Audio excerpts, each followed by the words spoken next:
Good morning students. आज का हमारा विषय है 19वीं शताब्दी के उत्तरार्ध में भारत में राष्ट्रवाद का उदय। इस टॉपिक के अंतर्गत हम भारत में राष्ट्रवाद के उदय के कारण के बारे में चर्चा करेंगे। सर्वप्रथम ये जानना आवश्यक है कि राष्ट्रवाद की भावना होती क्या है। अपने ही राष्ट्र के प्रति त्याग, समर्पण, बलिदान और प्रेम की जो भावना है वही राष्ट्रवाद कहलाती है। और ये राष्ट्रवाद की भावना भारत में उपनिवेशी शासन की स्थापना के बाद में प्रारंभ होती है और इसका विकास होना शुरू हो जाता है। तो इस टॉपिक के अंतर्गत हम इन्हीं राष्ट्रवाद के उदय के कारणों की चर्चा करेंगे। देखिए, यहाँ पर बहुत सारे, किसी भी एक घटना के पीछे एक कारण नहीं होता, कई बहुत सारे कारण जिम्मेदार होते हैं, उत्तरदायी होते हैं। जैसे कि भारत में उपनिवेशी शासन की स्थापना और भारत और उपनिवेशी शासन के हितों में विरोधाभास। दूसरा था अंग्रेजों द्वारा भारत का प्रशासनिक, राजनीतिक और आर्थिक एकीकरण। ये सब उन्होंने अपने व्यक्तिगत उद्देश्यों की पूर्ति के लिए किया था, लेकिन कहीं ना कहीं ये राष्ट्रवाद, भारतीयों में राष्ट्रवाद के उदय में उदय के लिए उत्तरदायी रहे। पाश्चात्य चिंतन तथा शिक्षा का प्रभाव, प्रेस व समाचार पत्रों की भूमिका, भारत के अतीत का पुनः अध्ययन, धर्म और समाज सुधार आंदोलन, मध्यम वर्गीय बुद्धिजीवियों का अभ्युदय, तत्कालीन विश्वव्यापी घटनाओं का प्रभाव, अंग्रेजी शासकों की प्रतिक्रियावादी नीतियाँ और जातीय अहंकार। तो हम एक एक करके इनका अध्ययन करेंगे। सर्वप्रथम है भारत में उपनिवेशी शासन की स्थापना और भारतीय उपनिवेशी हितों में विरोधाभास। हम देखते हैं कि भारत में ब्रिटिश शासन की स्थापना के बाद उन्होंने अपने हितों की पूर्ति के लिए कृषि उद्योग धंधों का हास कर दिया, उन्हें नष्ट कर दिया, जिससे देश का प्रत्येक वर्ग क्षुब्ध हो गया। कृषक, शिल्पकार, दस्तकार, व्यापारी, मजदूर और बुद्धिजीवी वर्ग उपनिवेशी शासकों की प्रतिक्रियावादी नीतियों से त्रस्त हो गया था। और इसी भावना उनमें यह भावना उत्पन्न हो गई थी कि जब तक भारत में विदेशी शासन रहेगा उनके आर्थिक हितों पर कुठाराघात होता रहेगा। और इसी भावना ने, इसी सोच ने उनमें राष्ट्रवाद की भावना, अपने देश के प्रति त्याग, बलिदान, प्रेम की भावना का उदय किया। दूसरा कारण था देश का राजनीतिक, प्रशासनिक और आर्थिक एकीकरण। अंग्रेजों ने भारत में बड़े साम्राज्य की स्थापना की और पूरे भारत को एकता के सूत्र में बांधा। हालांकि इनका उद्देश्य उन प्रशासनिक सुविधा था, उन्होंने अपने उद्देश्यों की पूर्ति के लिए भारत को एकता के सूत्र में बांधा था। पूरे उत्तर में हिमालय से लेकर दक्षिण में कन्याकुमारी तक और पूर्व में असम से लेकर खैबर दर्रे तक, पश्चिम में खैबर दर्रे तक एक छत्र शासन की स्थापना की। कानूनों की एकरूपता थी, दक्ष कार्यपालिका, संगठित न्यायपालिका, संहिताबद्ध फौजदारी और दीवानी कानूनों ने भारत के लोगों को परस्पर मिलने का या भारत के लोगों को एकता के सूत्र में बांध दिया। दूसरी ओर उन्होंने संचार के साधनों का विकास किया, पक्के मार्गों का निर्माण किया, रेलवे का विकास किया, डाक तार व्यवस्था का विकास किया। हालांकि इनके इनके विकास के पीछे के उद्देश्य भी उनकी प्रशासनिक सुविधा और सैन्य और आर्थिक उद्देश्य थे। माल को एक स्थान से दूसरे स्थान पर पहुंचाना और किसी भी विद्रोह की स्थिति में सुविधाजनक सैन्य संचालन के लिए उन्होंने संचार के साधनों का विकास किया। लेकिन इससे भारत के प्रत्येक वर्ग के लोगों को आपस में जुड़ने का मौका मिला, एक दूसरे के विचारों को जानने का मौका मिला। जब वो एक दूसरे के संपर्क में आए तो इससे उनके विचार, सांस्कृतिक और विचारों का आदान प्रदान हो सका और जिससे राष्ट्रवाद की भावना को बल मिला। इस एकीकरण से दो प्रभाव पड़े। एक तो आर्थिक हित आपस में जुड़ गए। एकीकरण से विभिन्न भागों के लोगों के आर्थिक हित आपस में जुड़ गए। जैसे किसी एक भाग में अकाल पड़ने पर इसका प्रभाव दूसरे भाग में खाद्यान्नों के मूल्यों और आपूर्ति पर भी होता था, जिससे कि दूसरे भाग की खाद्यान्न आपूर्ति भी प्रभावित होती थी। वहाँ पे खाद्यान्न मूल्य बढ़ जाते थे और आपूर्ति कम हो जाती थी। इसी प्रकार यातायात और संचार के साधनों के विकास से देश के विभिन्न वर्ग के लोगों, मुख्यतः नेताओं का आपस में राजनीतिक संपर्क स्थापित हो गया। इससे राजनीतिक विचारों के आदान प्रदान की प्रक्रिया बढ़ी और उनके मध्य विभिन्न सार्वजनिक और आर्थिक विषयों पर वाद विवाद बढ़ा और अंततः इससे राष्ट्रवाद की भावना को बल मिला।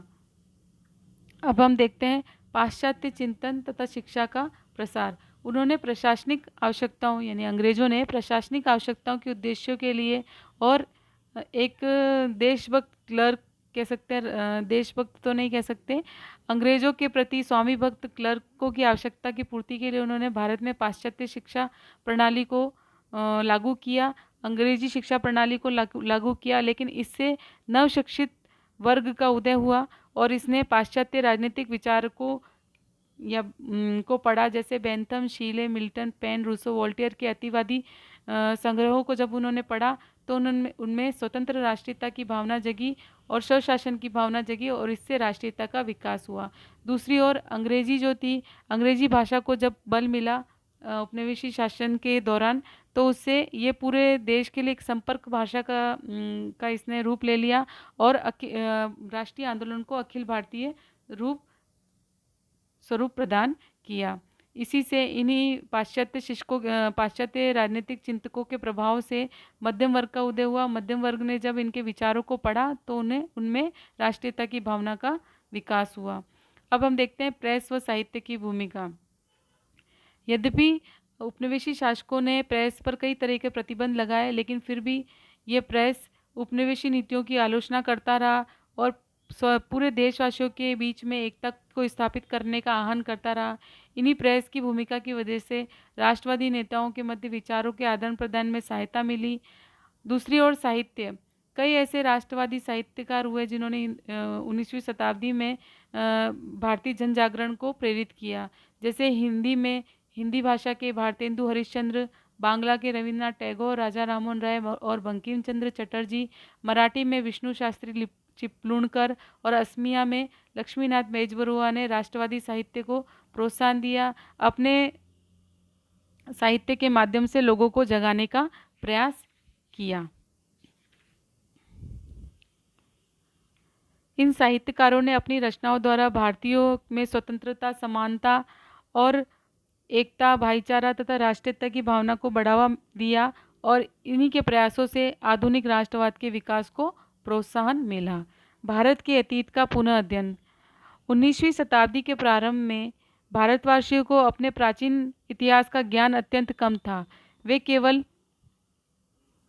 मध्यकालीन या 18वीं सदी के इतिहास से ही थोड़ा बहुत परिचित थे, लेकिन प्रसिद्ध यूरोपीय इतिहासकार जैसे मैक्स मुलर, मोनियर विलियम्स, रॉथ और सेसुन ने और विभिन्न राष्ट्रवादी इतिहासकारों जैसे आरजी भंडारकर, राजेंद्र लाल मित्र और स्वामी विवेकानंद आदि ने भारत की प्राचीन सांस्कृतिक विरासत को पुनर्व्याख्यात किया, प्राचीन सांस्कृतिक विरासत को पुनः उसकी व्याख्या की और एक नई राष्ट्र को एक नई तस्वीर पेश की और उनके अथक परिश्रम से कला, साहित्य, वास्तुकला, संगीत, दर्शन, विज्ञान, गणित इत्यादि के क्षेत्र में भारतीयों की उपलब्धियों को और प्राचीन सभ्यता के लोगों के ज्ञान से जो भारतीय लोगों को अवगत कराया, जिससे भारतीय लोगों में राष्ट्र प्रेम और राष्ट्रीयता की भावना जागृत हुई।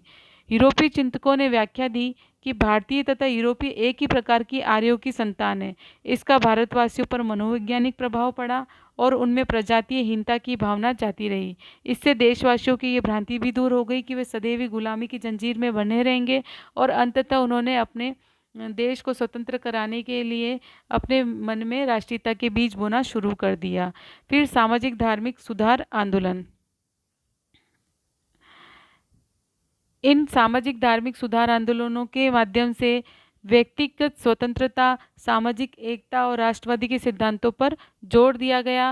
राजा राममोहन राय, स्वामी विवेकानंद, दयानंद सरस्वती, ईश्वरचंद विद्यासागर आदि कई ऐसे समाज सुधारक और धर्म सुधारक हुए जिन्होंने भारत की सामाजिक जड़ता को दूर करने का प्रयास किया, सामाजिक विसंगतियों और कुरीतियों पर प्रहार किए और समाज को सक्षम बनाने का प्रयास किया ताकि समाज और धर्म में रूढ़ियों से मुक्त होकर ब्रिटिश शासन के खिलाफ अपना मोर्चा खोल सके। इसी प्रकार मध्यम वर्गीय बुद्धिजीवियों का उत्थान। अंग्रेजों की प्रशासनिक तथा आर्थिक प्रक्रिया से नगरों में एक मध्यम वर्गीय नागरिकों की श्रेणी उत्पन्न हो गई, क्योंकि उन्होंने प्रशासन में ऐसे लोगों को लेने का प्रयास किया जो शिक्षित हो लेकिन स्वामी भक्त हो। लेकिन धीरे धीरे इन मध्यम वर्गीय नागरिकों में अंग्रेजों की प्रति स्वामी भक्ति नहीं रही, बल्कि जब उन्होंने पाश्चात्य विचारकों को पढ़ा तो उनके मन में अपने देश के प्रति राष्ट्रवादी भावना की बीज की प्रेरणा जगी और इसी प्रेरणा से उन्होंने अंग्रेजी भाषा से सीख ली और रोजगार तथा सामाजिक प्रतिष्ठा दोनों ही प्राप्त उन्होंने वह करने लगे। ये नवीन श्रेणी अपनी शिक्षा, समाज में उच्च स्थान तथा प्रशासक वर्ग के समीप होने के कारण आगे आ गई और मध्यम वर्ग भारत की नवीन आत्मा बन गया। इसने समस्त देश में नई शक्ति का संचार किया। इसी वर्ग ने राष्ट्रीय आंदोलन को उसके सभी चरणों में नेतृत्व प्रदान किया। इन्हीं मध्यम वर्गीय बुद्धिजीवी लोगों ने राष्ट्रीय आंदोलन को नेतृत्व दिया। कालांतर में समकालीन घटनाओं का विश्वव्यापी प्रभाव। दक्षिणी अमेरिका में स्पेनी और पुर्तगाली उपनिवेशी शासन की समाप्ति हो गई थी और इससे अनेक नए राष्ट्रों का उदय हुआ। दूसरी ओर यूनान और इटली के स्वतंत्रता आंदोलनों और आयरलैंड की घटनाओं ने भी भारतीयों को प्रभावित किया कि जिस प्रकार से दक्षिण अमेरिका, यूनान और इटली के लोगों ने अपने देश को स्वतंत्र कराने के लिए आंदोलन किए, तो इन्हीं का प्रभाव भारत पर भी पड़ा। जब भारतीय लोगों ने इन स्वतंत्रता आंदोलनों के बारे में पढ़ा तो उनमें राष्ट्रीयता की भावना जागृत हो गई। विदेशी शासकों का जातीय अहंकार तथा प्रतिक्रियावादी नीतियाँ। अंग्रेजी शासकों के जातीय अहंकार एवं श्रेष्ठता की भावना ने भारतीयों को अत्यंत आहत किया। अंग्रेज अधिकारियों तथा कर्मचारियों ने खुलेआम शिक्षित भारतीयों को अपमानित किया तथा कई बार उन पर प्रहार किए। अंग्रेज भारतीयों को अनेक अपमानजनक शब्दों से संबोधित करते थे और एक अंग्रेज का जीवन कई भारतीयों के जीवन से अधिक मूल्यवान समझा जाता था। ऐसी जातीय श्रेष्ठता की वजह से भारतीय उच्च मध्यम वर्ग असंतुष्ट था। उच्च और महत्वपूर्ण पदों पर भारतीयों को नियुक्ति का अधिकार नहीं था और इन सभी कारणों से त्वचा के गोरेपन और प्रजातीय श्रेष्ठता के रंग में डूबे हुए अंग्रेजों के मन में भारतीयों के मन में उनके लिए घृणा पैदा हो गई। जातीय अहंकार का सबसे घृणित रूप था न्याय में असमानता। अंग्रेज तथा भारतीयों के झगड़े में दोषी होने पर भी अंग्रेजों को दोषमुक्त करार दिया जाता था। यानी अंग्रेजों और भारतीयों के झगड़े में अगर अंग्रेज दोषी भी होते थे तो भी उन्हें केवल जातीय आधार पर कि नस्ली श्रेष्ठता के आधार पर अंग्रेजों को दोषमुक्त करार दे दिया जाता था, जबकि दोषहीन होने पर भी भारतीयों को कठोर से कठोर दंड से प्रताड़ित किया जाता था। तो इन सभी कारणों से भारतीयों में राष्ट्रीयता की भावना उद्भव हुआ। फिर लॉर्ड लिटन वो जब वायसराय बना तो उसने कई ऐसी प्रतिक्रियावादी नीतियां लागू की जिससे कि भारत में की राष्ट्रीयता के उदय में तात्कालिक आग में घी का काम किया। जैसे कि इंडियन सिविल सर्विस में प्रवेश की न्यूनतम आयु को 21 वर्ष से घटाकर 19 वर्ष कर देना, जिससे कि भारतीयों का इस प्रवेश में तक पहुंचना बहुत ही मुश्किल हो गया। दूसरा मुश्किल यानी कि 9 के बराबर हो गया।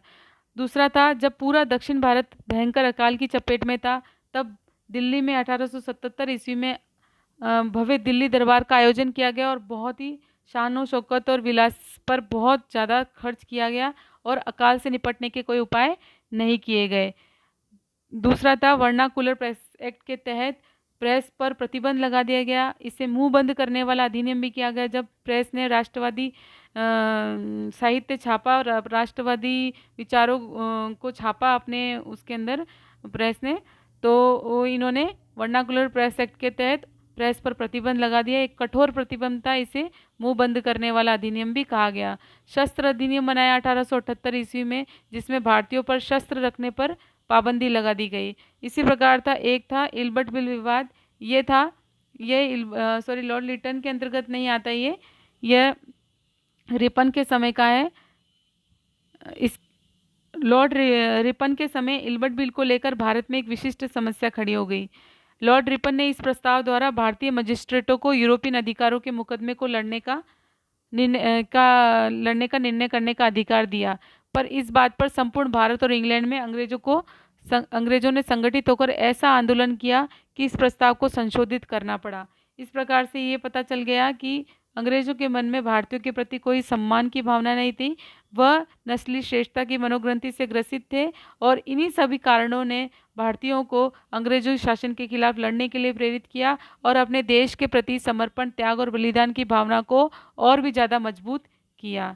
धन्यवाद। इससे आगे हम नेक्स्ट वीडियो में पढ़ेंगे।